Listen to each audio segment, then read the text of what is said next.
Good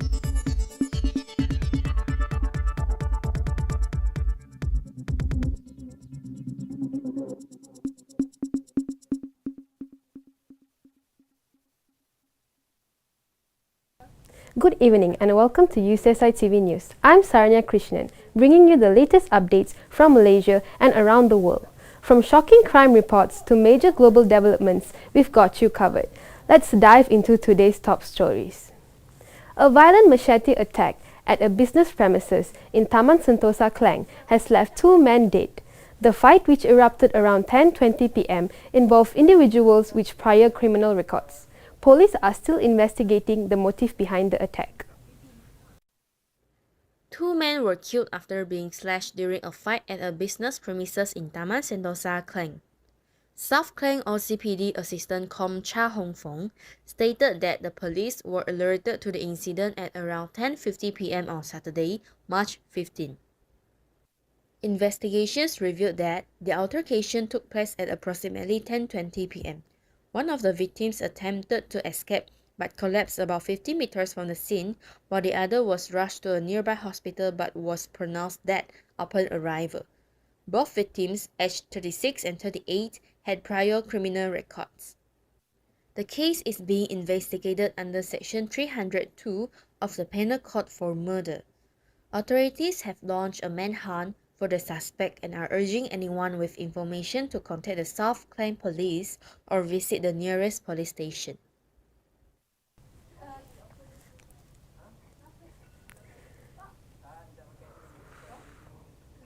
I'm working. It's scrolling up. It's scrolling up.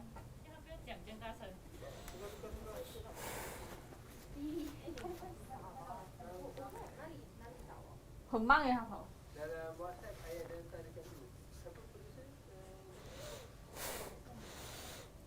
I'm going to cry.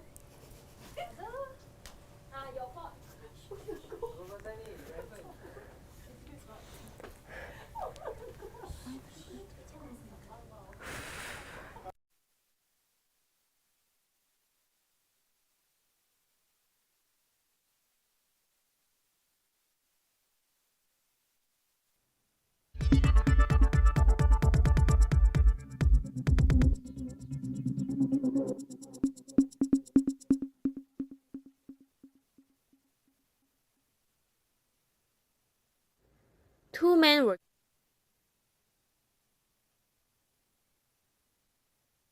Anwar Ibrahim has called greater opportunities for women in national development, speaking at the International Women's Day celebration. He stressed that empowering women is key to shaping Malaysia's future. Malaysia's Prime Minister Anwar Ibrahim has once again emphasized the crucial role of women in the nation's progress. Speaking at a recent event, he called for greater opportunities and inclusivity for all women in all sectors. Anwar highlighted that women's empowerment is not just about equality. It's a driving force for economic growth and social development. He stressed the importance of policies that ensure equal access to education, leadership roles, and economic participation. The Prime Minister urged both the public and the private sector to create more platforms for women to lead, innovate, and shape Malaysia's future. He believes that a progressive nation is one where women are not just included but actively leading the way. As Malaysia moves forward, the push for gender equality remains a top priority with a strong leadership and collective action. The nation aims to unlock the full potential of its women for a in Johor Bahru claimed the life of a 7-year-old Singaporean boy. The car he was in collided with a lorry driven by a Malaysian man who later tested positive for methamphetamine and was found to be driving without a valid license. Investigations are ongoing. On 16 March 2025, a man without a license and under the influence of drugs drove against traffic and crashed into a car, causing the tragic death of a 7-year-old boy in Johor Bahru. The accident occurred when the reckless driver, speeding in the wrong direction, collided head-on with the victim's car. The impact left the boy with severe injuries. He was rushed to the hospital but was later pronounced dead. Other passengers in the car sustained minor injuries. Authorities later confirmed that the suspect tested positive for drugs and had no valid driving license. He has since been arrested, and police are investigating the full circumstances of the crash. The incident has sparked public outrage, with many calling for stricter enforcement against reckless and unlicensed. A Chinese man in Johor Bahru was allegedly slapped in a shopping mall for eating in public during Ramadan. He has launched a police report and authorities have investigating the case under Section 323 of the Penal Code. Okay, pause. March 17, a man who allegedly slapped a Chinese man for eating in public during Ramadan will be investigated for voluntarily causing hurt, National Unity Minister Aaron Agodagang confirmed today. The incident reportedly took place at a shopping mall in Johor Bahru when the victim was confronted and allegedly assaulted for eating during the fasting month. He later lodged a police report at the Tampoi police station. I have informed that the police will investigate the case under Section 323 of the Penal Code, Aaron said on a post on X. He condemned the act, stating that such behavior must not be allowed to spread in a country that upholds the principles of the Rukun Negara. The case has sparked discussions on religious tolerance and the need for mutual respect in the public places. Authorities have urged the public to remain calm and allow the police to conduct their investigation. A Malaysia Airlines flight from Manila to Kuala Lumpur was forced to return after a bird strike caused an engine fire. Fortunately, all passengers and crew landed safely, with no injuries reported. Malaysia Airlines flight returns to Manila after engine fire, no injuries reported.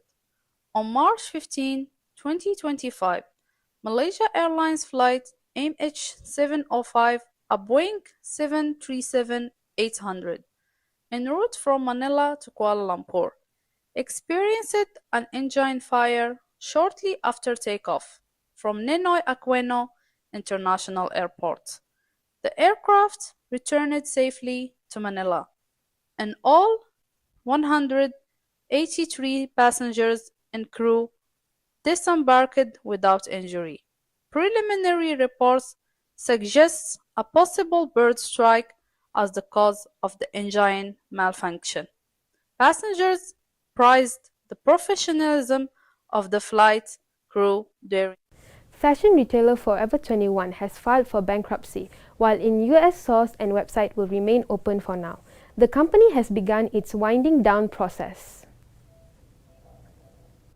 Fast fashion retailer Forever 21 has filed for Chapter 11 bankruptcy in the US for the second time in 6 years.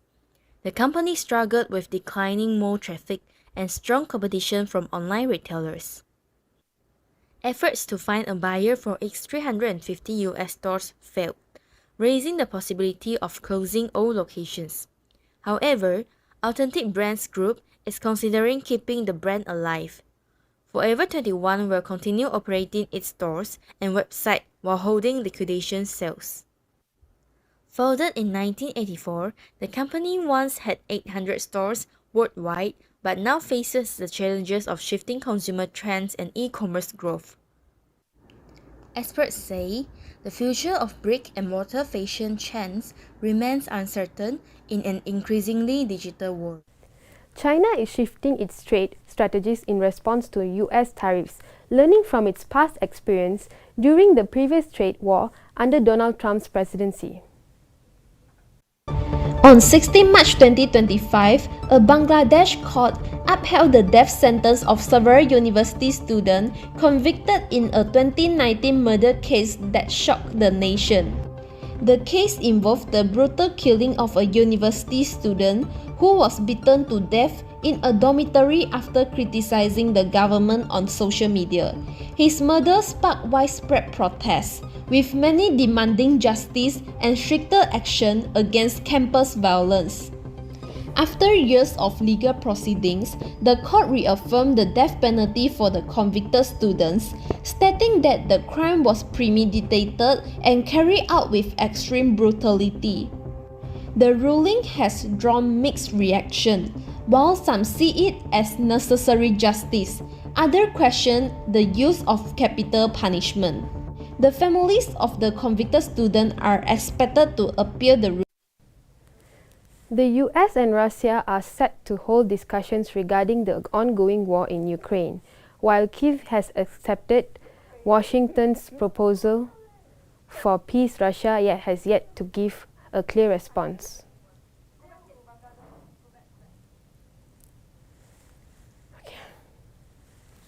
A Bangladesh court upheld the death sentence of several university students convicted in a 2019 murder case that shocked the nation. The case involved the brutal killing of a university student who was beaten to death in a dormitory after criticizing the government on social media. His murder sparked widespread protests, with many demanding justice and stricter action against campus violence. After years of legal proceedings, the court reaffirmed the death penalty for the convicted students, stating that the crime was premeditated and carried out with extreme brutality. The ruling has drawn mixed reaction. While some see it as necessary justice, others question the use of capital punishment. The families of the convicted students are expected to appeal the ruling, seeking to overturn the sentence. The US and Russia are set to hold discussions regarding the ongoing war in Ukraine. While Kyiv has accepted Washington's proposal for peace, Russia has yet to give a clear response. Trump and Putin to discuss Ukraine ceasefire and high-stakes call this week.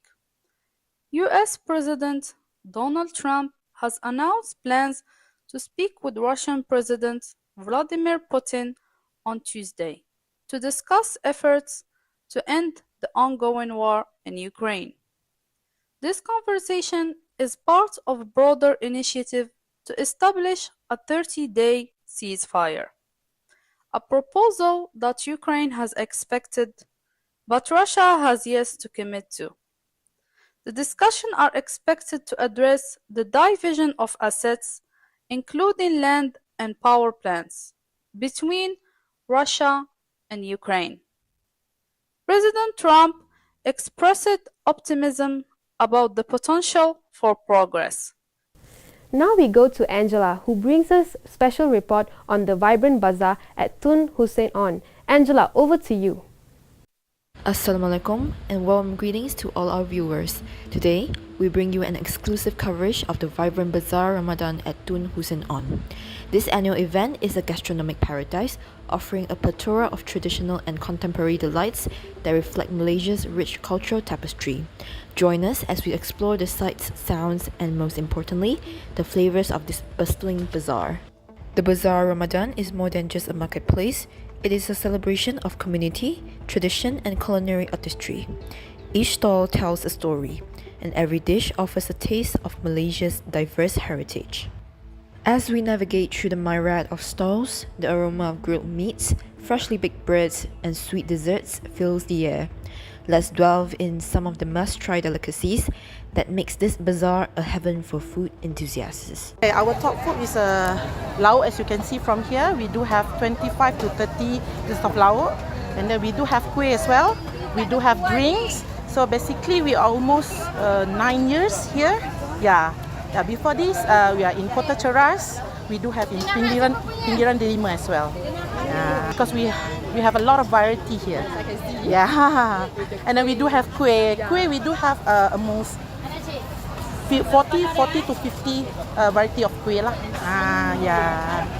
To share with other people. As we know that Malaysians, right, some of them they are not have enough money, or so if they, let's say if we see like people who are coming and then they have not enough money or whatsoever, we share with them, and then we try to sell as cheap as we can. I see. Yeah. Okay. Really, thank you. Alright. We are from Balang Yogurt Mr. Dimple here at Bazaar Ramadan Bandar Tun Hussein On.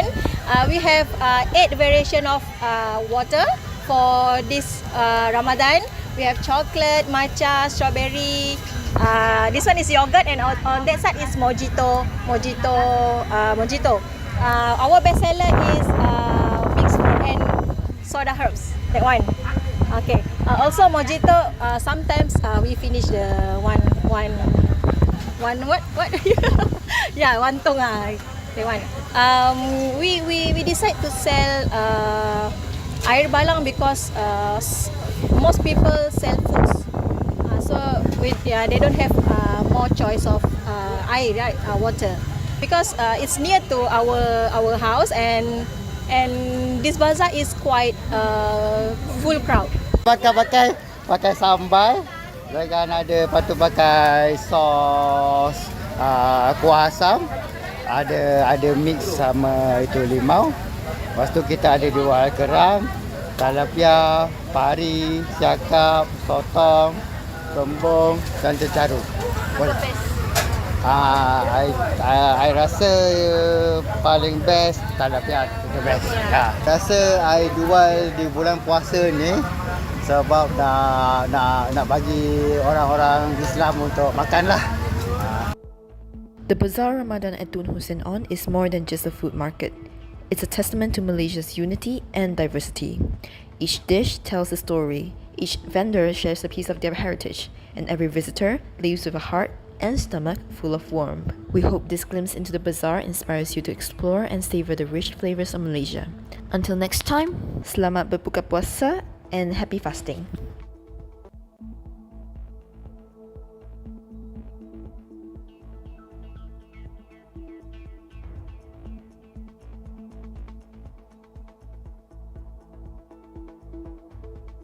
Pamela Anderson says she finally feels like an actress. 32 years after starring in Baywatch with her recent work in film and theatre, she says she finally feels she has earned her place in the industry. Fans have praised her resilience and evolution as a performer. Pamela Anderson, best known for her iconic role as CJ Parker in the 1990s series Baywatch, is receiving widespread acclaim for her performance in the new film The Last Showgirl. At 57, Anderson portrays a failing showgirl in a Gia Coppola-directed movie, a role that has garnered her rave reviews and a sense of artistic fulfillment. Critics have praised her portrayal, with the New York Times describing her as dazzling and The Guardian noting that the film has single-handedly rewritten the way she is viewed as an actor. Reflecting on her career, Anderson expressed that this role has made her feel like a true actress for the first time, marking a significant departure from her previous image.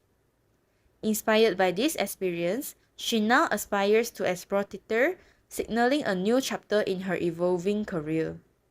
In Taiwan, an all-woman marching band is bringing life to funerals, keeping a long-standing tradition alive with vibrant performances.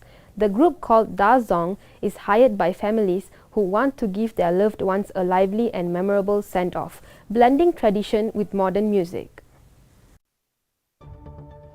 On 15 March 2025, an all-women marching band in Taiwan has gained attention for their energetic performance and funerals, offering a unique twist on traditional mourning custom. Dressed in striking uniforms, the band plays lively marching tune while leading funeral processions, blending solemnity with celebration. Their goal is to honor the deceased life rather than focus solely on grief, creating a memorable farewell for families and guests. In Taiwan, music has long been an important part of funeral rituals, often used to guide the spirits of their departed. While traditional bands play sorrowful melodies, this group's upbeat performance have sparked mixed reaction. Some see it as a refreshing way to pay tribute, while others question if it changes the solemn nature of the occasion.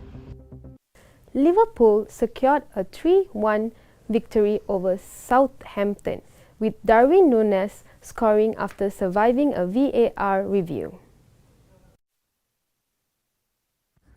Liverpool cruised to a 3-1 victory over Southampton in the FA Cup, with Darwin Núñez stealing the spotlight. The Uruguayan forward scored a goal, won a penalty, and narrowly escaped a red card after a tense VAR review. Liverpool started strong, with goals from Lewis Comas and Nunes doubling their lead. But drama unfolded when Nunes' challenge was reviewed for a possible red card. After a nervous wait, VAR ruled in his favor, and moments later won a penalty that Cody Capco confidently converted. Despite a late Southampton goal, Liverpool remained in control, showing their attacking strength. Nunes' performance proved crucial, cementing his role as a key player in Klopp's squad. The win sends Liverpool into the next round. Champion Armand Duplantis has broken his own pole vault world record with a remarkable 6.27-meter leap. Armand Duplantis shatters pole vault world record again with 6.27-meter leap. Swedish pole vault sensation Armand Duplantis has once again redefined the limits of his sport by clearing 6.27 meters at All-Star Perche Meet in Clermont-Ferrand, France, on February 28, 2025. This remarkable feat marks the 11th time Duplantis has set a new world record, surpassing his previous marks of 6.27 meters achieved in August 2024. The 25 years old Olympic and world champion achieved the record height on his first attempt, igniting trackside fireworks. Singapore national football coach Tusutomu Ugura has apologized to fans after Lions suffered a crushing 7-0 defeat against South Korea.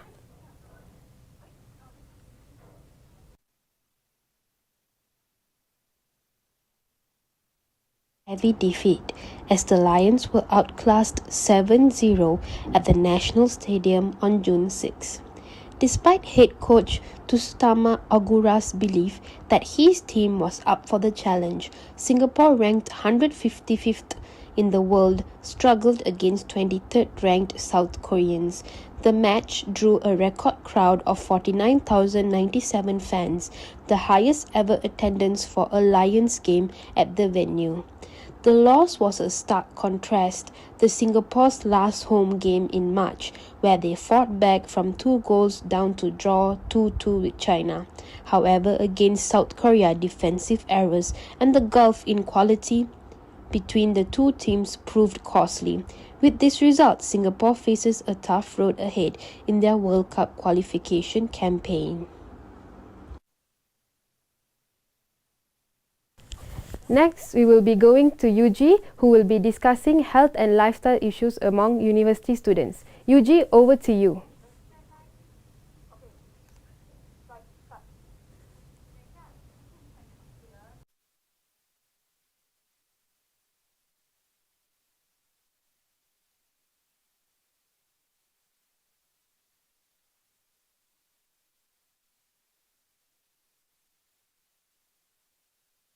Live session. Welcome to our discussion on university student health and lifestyle habits.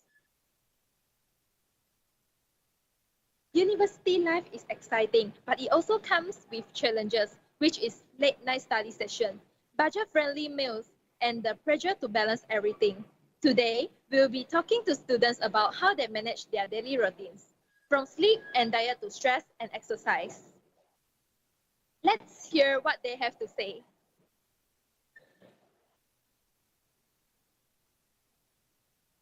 Let's go.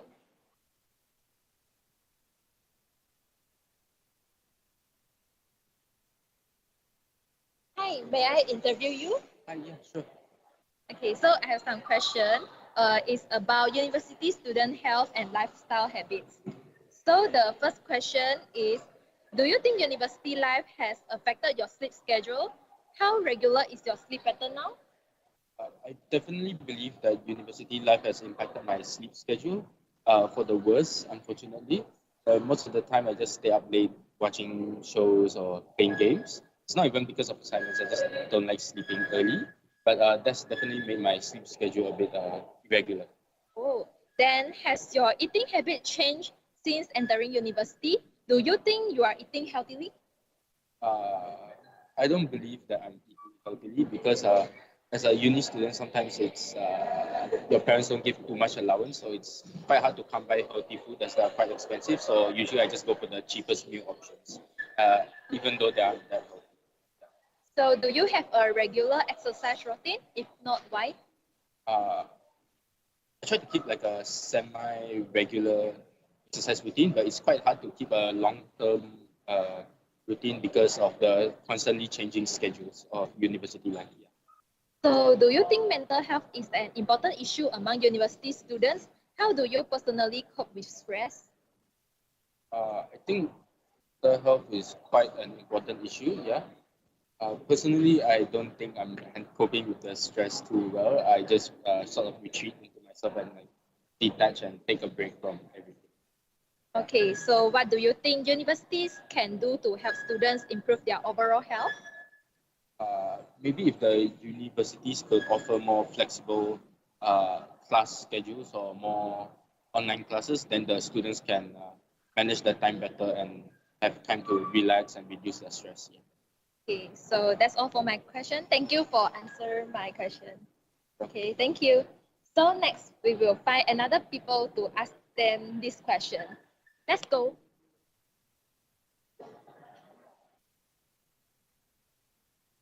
Hi, may I interview you?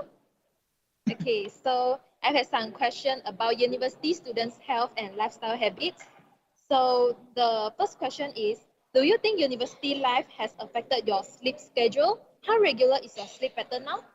I do sleep later than before, but I still get around 6 to 7 hours of sleep. It's not perfect, but it works for me. Okay, so has your eating habit changed since entering universities? Do you think you are eating healthily? Sometimes I do get so caught up with assignments and classes that I forgot to eat. It's not intentional, but I end up skipping a lot of meals. Okay, so do you have a regular exercise routine? If not, why? I do exercise sometimes, like going for a jog or playing sports, but I don't have a fixed schedule. It depends on how much free time I have. So do you think mental health is an important issue among university students? How do you personally cope with stress? I think some level of stress is expected in university, but how we manage it makes a difference. Some people handle it well, or others struggle a lot. So what do you think universities can do to help students improve their overall health? All universities need to provide accessible counseling services and raise awareness about mental health so students feel comfortable seeking help. Okay, so that's all my question. Thank you for answer. So we will interview next people. Let's go. Hi, may I interview you? Okay, so I have some question about universities, student health with lifestyle habits. So the first question is, do you think university life has affected your sleep schedule? How regular is your sleep pattern now? Schedule is totally messed up. So some night I stay up till sunrise and some day I sleep for 12 hours straight. That's no better at all. So has your eating habit changed since entering university? Do you think you are eating healthily? I eat fast food for two of them because it's comfortable and cheap, and I know it's unhealthy, but I really don't have time to cook or prepare for meat. So do you have a regular exercise routine? If not, why? Mm, I try to work out at least 3 to 4 times a week. It's helped me stay fit and it's a great stress reliever. Okay, so do you think mental health is an important issue among university students? How do you personally cope with stress? Mental health is a hard issue in university. Many students struggle with anxiety, stress, or even depression due to the academic pressure and personal challenges. Okay, thank you. That's all my question. Thank you. Okay, so we have heard some interesting insights about how university students navigate their health and lifestyle. Some are making conscious efforts to stay balanced, while others find it challenging to maintain healthy habits. No matter the struggles, one thing is clear. Well-being is just as important as academic success. A big thank you to everyone who joined and shared their thoughts. I'm UJ, and I'll see you next time. Stay healthy and stay care. Let's switch back to studio, Sarah. That's all for today's UCSI Radio News. Stay tuned for more updates and thank you for watching. I'm Saranya Krishnan signing off. Have a great evening.